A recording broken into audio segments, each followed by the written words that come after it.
Je vous le dis en vérité. Je vous le dis en vérité.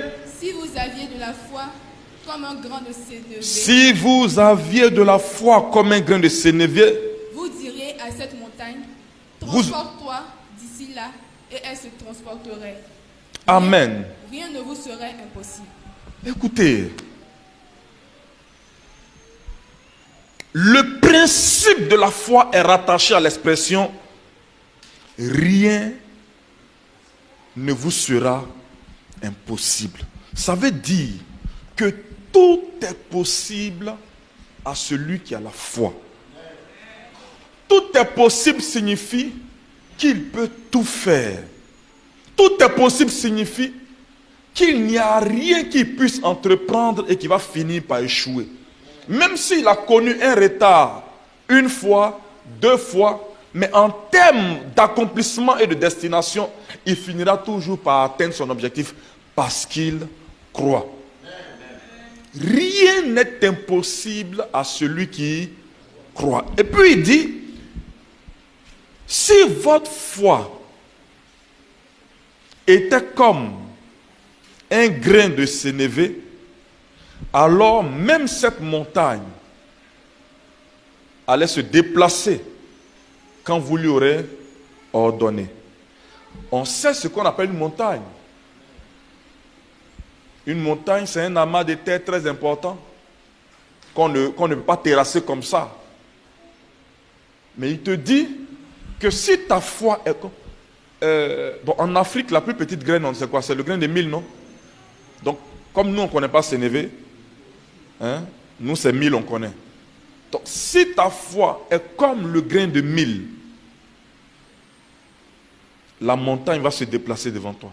Ça veut dire que Jésus n'attend pas que ta foi soit comme une montagne. Le dit, en fait, indique qu'ils n'ont même pas la foi en eux.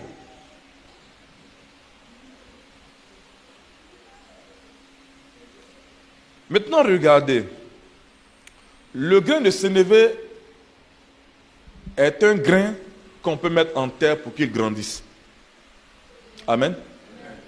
Ça veut dire que si vous avez une foi cultivable, qu'on peut ensemencer, ce que cette foi va produire comme résultat obligerait la montagne à fuir devant vous. Donc les montagnes qui insistent dans vos vies sont des montagnes qui ne reconnaissent pas vos fruits. Parce que d'ailleurs vous n'en portez pas, pour la plupart en tout cas. Je vous ai dit que c'est le rapport des forces. À la veillée, j'ai parlé de la guerre des systèmes. Alléluia. Et je parlais du dimanche dernier, j'ai brossé un peu, mercredi aussi. J'ai dit que Satan n'est pas impressionné par la prière d'un homme. La montagne n'est pas impressionnée par le jeûne de quelqu'un. Il est impressionné par ce que la personne transporte. Et ce que nous transportons, c'est Jésus-Christ. Et comme Jésus, le Père du royaume des cieux, a vaincu Satan qui est le Père du monde, nous, habitants du royaume des cieux, dominons de facto sur le monde. C'est pourquoi il a dit, vous avez vaincu le monde. Pourquoi? Parce qu'il a vaincu le Père du monde. Donc ce qui est en toi est ce qui peut faire fuir Satan. Ce n'est pas toi, mais c'est ce qui est en toi. Si ta foi peut être cultivable, si ta foi peut grandir et porter du fruit, la montagne prendrait la fuite devant toi. Les difficultés prendraient la fuite devant toi. Le chaos prendrait la fuite devant toi.